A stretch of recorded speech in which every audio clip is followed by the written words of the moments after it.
Nama Yani dikenal di kalangan teman kuliahnya sebagai gadis sederhana, rajin, dan taat. Sejak kecil, ia bercita-cita menjadi perawat agar bisa membantu orang-orang yang sedang berjuang melawan sakit. Setelah lulus dari sekolah keperawatan, Yani mendapat kesempatan untuk PKL, praktik kerja lapangan, di salah satu rumah sakit daerah yang terkenal cukup tua.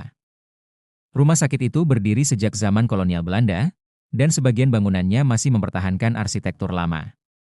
Dindingnya tebal, koridornya panjang dan sunyi, serta terdapat beberapa lorong gelap yang jarang dilewati karena sudah lama tak dipakai. Bagi masyarakat sekitar, rumah sakit itu menyimpan banyak cerita misteri. Ada yang bilang pernah melihat penampakan perawat Belanda yang berjalan di lorong lama, ada pula pasien yang mengaku diganggu sosok hitam besar saat malam. Namun bagi Yani, semua itu hanya cerita orang kampung yang tak perlu ditakuti.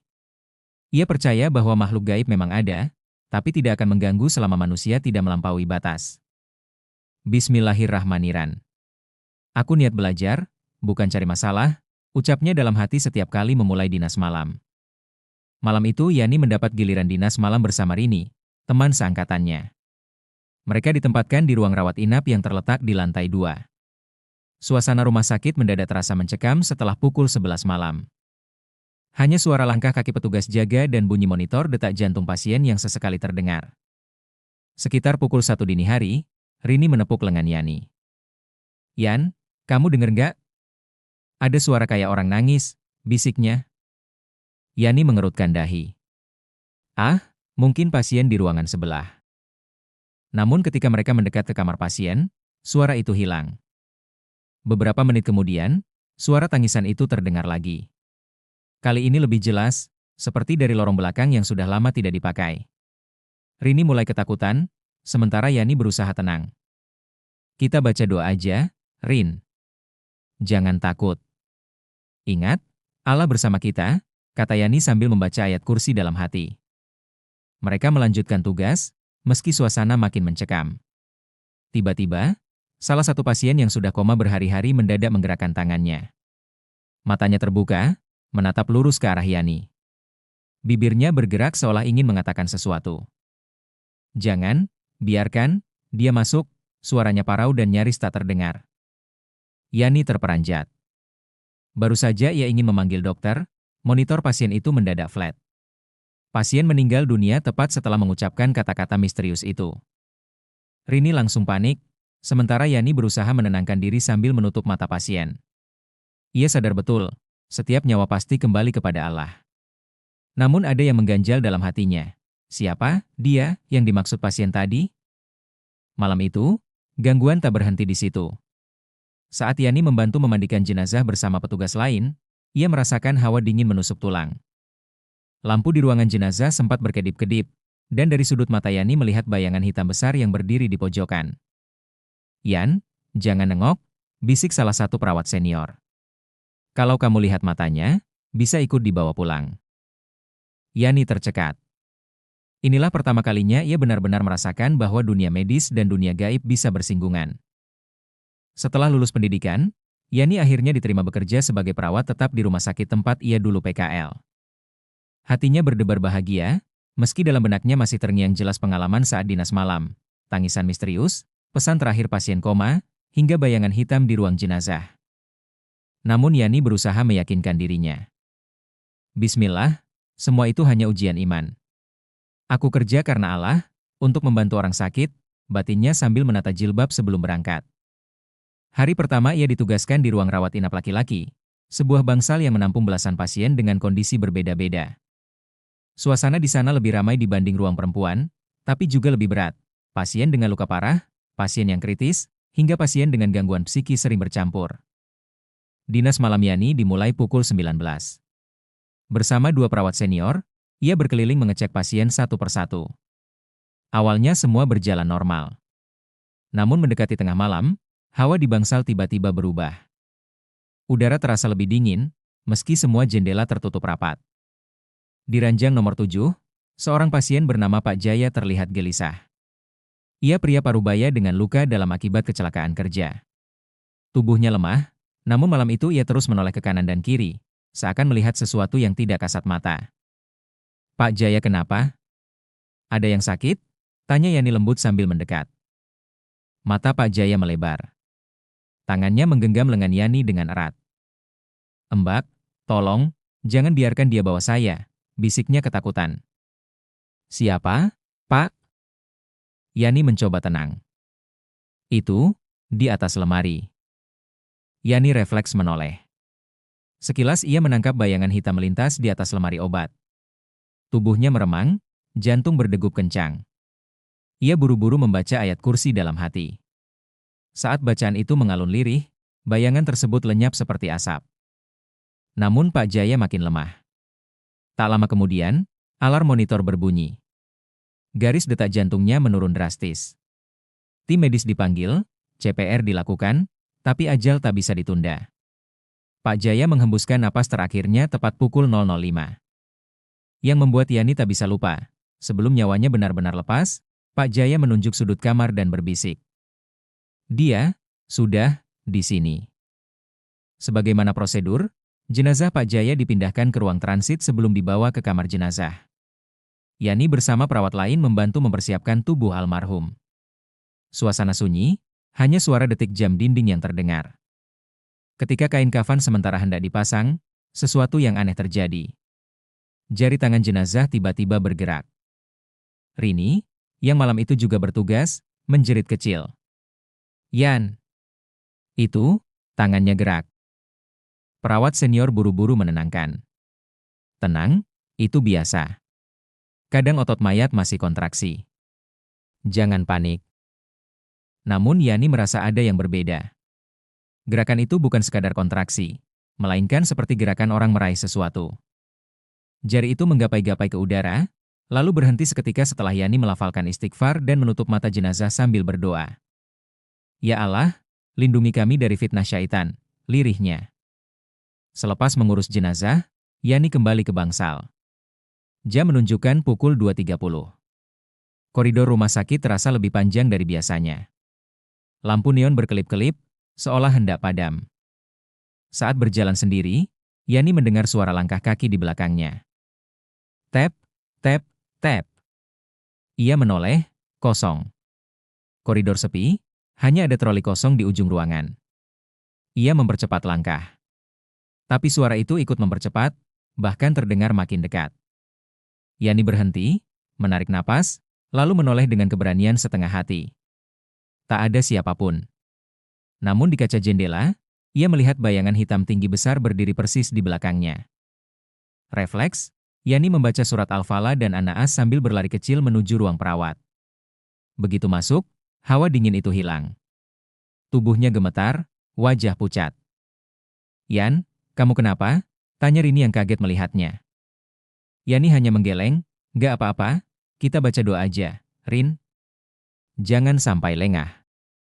Menjelang subuh, salah satu pasien lain yang sudah tua tiba-tiba terbangun. Dengan suara parau ia berkata, "Enduk, hati-hati, rumah sakit ini ada yang menunggu." Setiap malam, dia mencari jiwa baru. Kalimat itu membuat bulu kuduk Yani berdiri. Ia semakin yakin, gangguan yang dialaminya bukan sekadar halusinasi, melainkan perwujudan dari sesuatu yang nyata di luar nalar manusia. Dalam hati ia berdoa, "Ya Allah, jangan biarkan aku goyah. Hanya kepada MU aku berlindung." Malam itu menjadi awal dari rangkaian kejadian horor yang lebih besar. Yani sadar, tugasnya sebagai perawat bukan hanya menghadapi sakitnya manusia, tapi juga ujian iman menghadapi godaan makhluk gaib yang menghuni rumah sakit itu. Hari-hari berlalu, dan Yani mulai terbiasa dengan ritme kerjanya di ruang rawat inap laki-laki. Namun, ia tidak pernah bisa terbiasa dengan suasana malam di rumah sakit itu. Ada kalanya udara menjadi begitu dingin tanpa sebab, atau terdengar suara pintu berderit padahal tidak ada orang yang lewat. Yani berusaha menutup mata dan telinga terhadap hal-hal semacam itu. Baginya, yang terpenting adalah menjalankan amanah pekerjaan dan menjaga niat karena Allah. Namun, malam Jumat Kliwon itu menjadi titik balik dari segalanya. Sekitar pukul 1, suara gaduh terdengar dari ranjang nomor 10. Seorang pasien bernama Pak Surya, yang sedang dirawat karena sakit lambung kronis, mendadak menjerit-jerit. Tubuhnya kejang, matanya melotot, dan suaranya berubah menjadi berat serta menggelegar. "Aku tidak mau keluar dari tubuh ini," teriaknya. Yani dan beberapa perawat lain segera menahan tubuh Pak Surya yang memberontak dengan tenaga yang tak sebanding dengan kondisi tubuhnya yang sebenarnya lemah. Matanya menatap tajam ke arah Yani. Perempuan berjilbab, jangan ikut campur. Ini bukan urusanmu. Suara itu bukan suara manusia biasa. Dalam hati Yani langsung beristighfar, lalu membaca ayat kursi dengan suara lirih. Anehnya, setiap kali ayat itu dibaca, tubuh Pak Surya makin menggeliat kesakitan, seperti terbakar. Perawat senior, Bu Ratna, bergegas memanggil seorang ustaz yang biasa dipanggil pihak rumah sakit ketika ada kejadian di luar medis. Begitu ustaz datang, ruangan terasa lebih berat, seperti ada hawa panas bercampur bau anyir. Dengan tegas, ustaz itu membacakan ruqyah. Suara jeritan Pak Surya berubah-ubah, kadang tertawa terbahak, kadang menangis melolong, hingga akhirnya terdengar suara yang penuh dendam. Orang ini sudah lama jadi milikku. Dia mencari kekayaan lewat jalan pesugihan, tubuhnya adalah bayarannya. Semua orang di ruangan itu terdiam. Yani menutup mulutnya, merinding dari ujung kaki hingga kepala. Pesugihan? Bukankah Pak Surya hanya pasien biasa? Setelah lebih dari 1 jam, dengan izin Allah, makhluk itu akhirnya keluar. Tubuh Pak Surya terkulai lemas, dan ia tak sadarkan diri. Usai kejadian, Bu Ratna mendekati Yani. Dengan suara pelan, ia berkata, "Yan, kamu masih baru. Belum tahu banyak soal rumah sakit ini. Banyak pasien yang bukan hanya sakit secara medis, tapi sakit karena perbuatan mereka sendiri." Maksudnya, Bu? Beberapa pasien itu sebenarnya korban dari perbuatannya sendiri. Ada yang pasang susuk supaya terlihat muda, ada yang kena teluh atau santet dari saingannya, bahkan ada yang datang dengan penyakit aneh karena gagal dalam praktik pesugihan. Rumah sakit ini jadi tempat bersembunyi, sekaligus tempat berakhirnya mereka. Yani terdiam, hatinya bergetar. Ia baru benar-benar sadar bahwa dunia medis tak sepenuhnya bisa menjelaskan sakit yang menimpa manusia. Ada penyakit yang lahir dari kotoran hati dan dosa. Malam itu, setelah kejadian kerasukan, Yani merasa haus dan berniat mengambil air di dispenser ujung lorong. Koridor itu sepi, lampu temara membuat suasana semakin mencekam. Saat melewati sayap lama rumah sakit, bagian yang sudah tidak dipakai lagi, ia mendengar suara lirih seperti bisikan. "Bergabunglah, kau juga bisa punya segalanya." Suara itu merayap ke telinganya, menggoda halus namun menusuk batin. Yani berhenti sejenak, lalu menoleh. Dari celah pintu kaca yang berdebu, ia melihat sekilas sesosok perempuan tua berambut panjang, dengan mata merah menyala, sedang duduk di kursi roda. Tubuh Yani gemetar hebat. Ia buru-buru menutup telinga dengan telapak tangannya dan berlari sambil terus membaca zikir, "La haula wa la quwata illa billah." Begitu sampai di ruang perawat, ia hampir jatuh pingsan. Keesokan harinya, Yani mendengar kabar bahwa Pak Surya, pasien yang kerasukan semalam, meninggal dunia sebelum sempat dipindahkan ke ruang ICU. Yang lebih mengejutkan, sebelum meninggal ia sempat berbisik kepada perawat lain. Di ruang bawah tanah, ada perjanjian, darah, jangan sampai dibuka.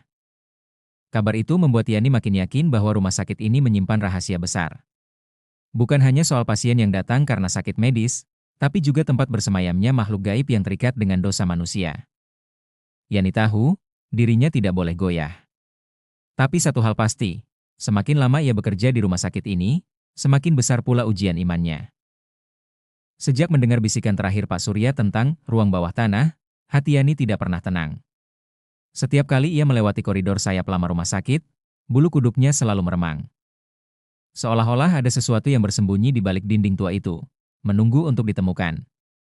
Malam itu, saat dinas kembali, Yani merasa dorongan kuat untuk mencari tahu. Rini sempat mencegah. "Yan, jangan aneh-aneh. Kita ini cuma perawat. Kalau ada rahasia rumah sakit, biarin saja orang dalam yang tahu." Namun Yani tak bisa mengabaikan rasa penasaran sekaligus kegelisahannya. "Rin, aku cuma ingin memastikan. Kalau memang ada hal buruk di sini, aku nggak mau kita jadi korban tanpa tahu apa-apa." Akhirnya, setelah semua pasien tenang, Yani memberanikan diri berjalan menuju sayap lama. Di ujung lorong berdebu, ada sebuah pintu besi tua dengan gembok berkarat. Anehnya, meski terlihat seakan terkunci rapat, pintu itu sedikit terbuka. Seperti memang sengaja mengundang siapapun untuk masuk. Dengan hati-hati, Yani mendorong pintu itu. Suara berdecit membuat jantungnya hampir melompat keluar. Tangga menurun yang gelap gulita terbentang di hadapannya, menuju ke bawah tanah. Bau anyir, campuran amis darah dan kemenyan, langsung menusuk hidungnya. Yani menyalakan senter dari ponselnya. Setiap langkah menuruni tangga terasa berat, seolah ada tangan tak kasat mata yang mencoba menariknya kembali. Ia beristighfar berulang kali, memohon perlindungan kepada Allah. Begitu sampai di dasar tangga, Yani tertegun. Ruangan itu dipenuhi bekas sesaji, bunga 7 rupa yang sudah mengering, dupa, botol berisi cairan merah, dan beberapa foto manusia yang wajahnya sudah terbakar setengah. Di tengah ruangan ada meja kayu berlumur bercak hitam kecoklatan, seakan bekas darah.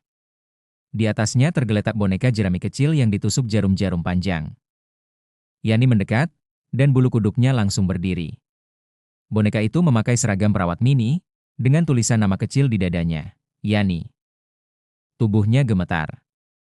Astagfirullah, siapa yang tega begini?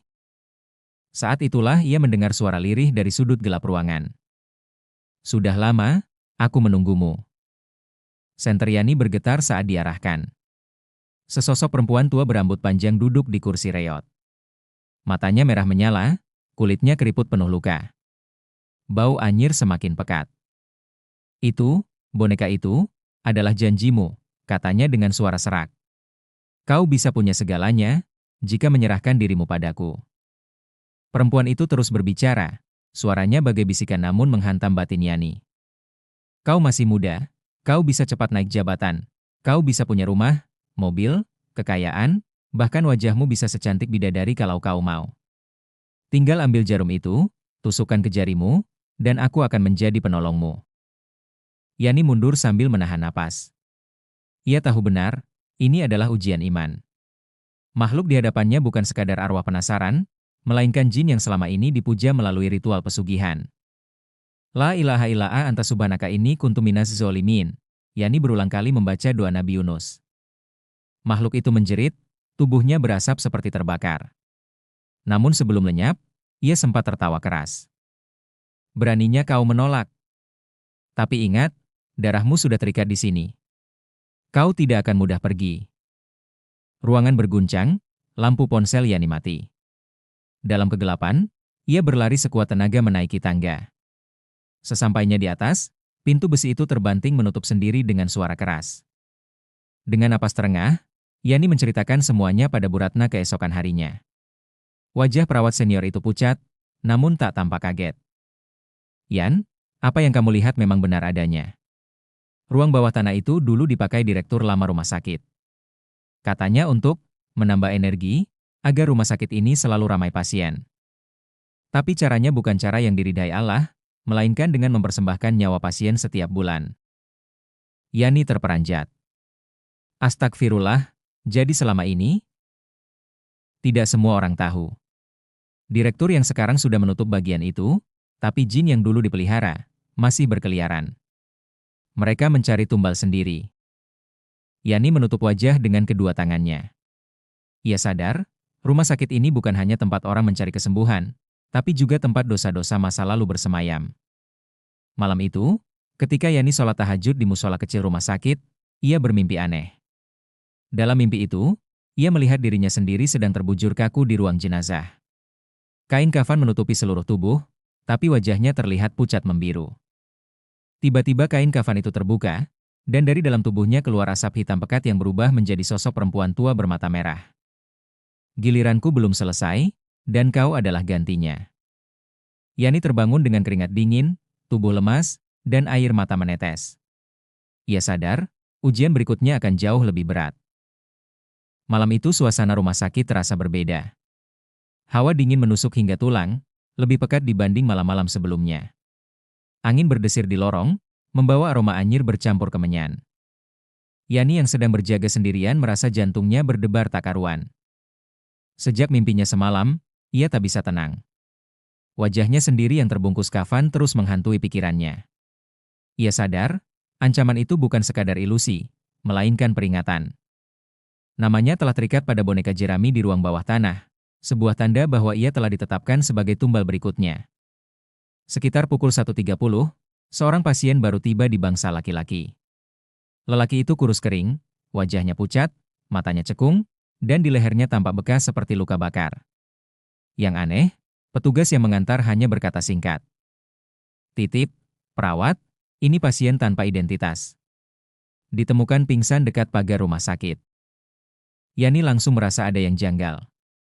Begitu ia menyentuh pergelangan tangan pasien itu untuk mengecek denyut nadi, tubuhnya terasa sangat dingin, dingin yang tak wajar. Tiba-tiba pasien itu membuka mata, menatap lurus ke arahnya, dan tersenyum lebar dengan gigi hitam berlumuran darah. Perawat manis, akhirnya kita bertemu. Suaranya parau, namun terdengar di telinga Yani seakan dua suara sekaligus, suara manusia dan suara makhluk lain yang menyeramkan. Yani mundur beberapa langkah sambil beristighfar. Namun tubuhnya mendadak terasa berat, seperti dipaku ke lantai. Pasien itu bangkit dari ranjang dengan gerakan kaku, lalu berdiri tepat di depan Yani. Matanya memerah, tubuhnya membungkuk seperti hewan buas.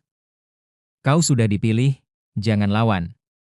Serahkan saja dirimu, supaya rumah sakit ini terus ramai dan kaya, katanya sambil mendekat. Yani teringat kata-kata Bu Ratna, jin itu menuntut tumbal. Air matanya jatuh, tubuhnya bergetar hebat. Tapi ia menolak tunduk. Dengan suara gemetar namun penuh keyakinan, Yani mengangkat tangannya. Hasbunallahu wa ni'mal wakil. La haula wa la quwata illa billahil aliyil azim. Tiba-tiba, pasien itu menjerit keras. Ruangan berguncang, lampu neon pecah satu persatu, dan bayangan hitam keluar dari tubuhnya. Bayangan itu membesar, berubah menjadi sosok perempuan tua bermata merah yang pernah Yani lihat di bawah tanah. Berani sekali kau menantangku. Semua yang masuk ke sini, akhirnya milikku. Dengan darah mereka, aku tetap hidup, teriaknya. Yani menutup telinganya, terus membaca ayat kursi keras-keras. Namun makhluk itu semakin marah, menghantamkan hawa panas hingga tubuh Yani hampir tak sanggup berdiri. Di tengah ketakutannya, Yani teringat nasihat Ustaz Ruqyah yang pernah ia lihat di televisi. Jin hanya bisa berkuasa jika manusia takut padanya. Hadapi dengan iman, bukan dengan rasa gentar. Maka ia berteriak sekuat tenaga. Allahu Akbar. Tidak ada kekuatan selain Allah. Pergilah engkau, jin terkutuk. Tempatmu bukan di sini. Makhluk itu menggeram, lalu tertawa sinis. Kalau aku pergi, kau yang jadi gantinya. Yani berlari ke musola kecil rumah sakit. Makhluk itu mengikuti, merayap di dinding seperti kabut hitam. Begitu sampai di musola, Yani langsung mengambil mushaf Al-Quran dan membuka surat Al-Baqarah. Dengan suara bergetar, ia membaca ayat-ayat pertama. Semakin ia membaca, semakin terang ruangan itu. Cahaya putih memenuhi musola, membuat makhluk hitam itu berteriak kesakitan. Tidak. Jangan baca itu. Berhenti. Namun Yani terus melanjutkan, air matanya mengalir deras. Ia benar-benar pasrah hanya kepada Allah. Ya Allah, lindungi aku, hamba MU yang lemah ini. Jangan biarkan aku menjadi milik setan. Cahaya semakin kuat, hingga akhirnya makhluk itu meledak menjadi asap hitam yang lenyap tanpa jejak. Musola kembali hening, hanya suara napas terengah Yani yang tersisa. Keesokan paginya, Yani menceritakan semua kejadian itu kepada direktur baru rumah sakit. Setelah mendengar pengakuan Yani, pihak manajemen memutuskan menutup rapat ruang bawah tanah dan memanggil tim ustaz untuk membersihkan rumah sakit dengan ruqyah massal. Bu Ratna hanya bisa menghela napas panjang. Yan, Allah memilihmu untuk membuka semua rahasia ini. Kalau bukan karena keberanianmu, mungkin tumbal itu akan terus berlanjut. Yani tersenyum lemah. Bukan keberanian saya, Bu. Semua karena pertolongan Allah. Malam itu, saat hendak pulang, Yani berjalan melewati koridor rumah sakit. Hatinya masih sedikit bergetar. Namun kali ini, ia tidak lagi merasa sendiri. Dalam hatinya ia berbisik. Selama aku berpegang pada Allah, tak ada jin, setan, atau pesugihan yang bisa menguasai hidupku. Karena hidup dan mati hanya milik Allah semata. Ia melangkah keluar rumah sakit dengan keyakinan baru. Menjadi perawat bukan hanya soal menyembuhkan tubuh manusia, tapi juga menjaga iman di tengah godaan dunia gaib. Sejak malam itu, suasana rumah sakit mulai berubah. Pihak manajemen akhirnya menutup sayap lama dan ruang bawah tanah yang penuh kegelapan itu. Para ustaz dipanggil untuk melakukan ruqyah syariah di seluruh area rumah sakit. Bau kemenyan yang dulu kerap tercium, kini berganti dengan aroma harum dari lantunan ayat suci Al-Quran. Lorong-lorong yang dulu suram kini lebih terang, bukan karena lampu yang diganti, tapi karena ada ketenangan batin yang mulai kembali.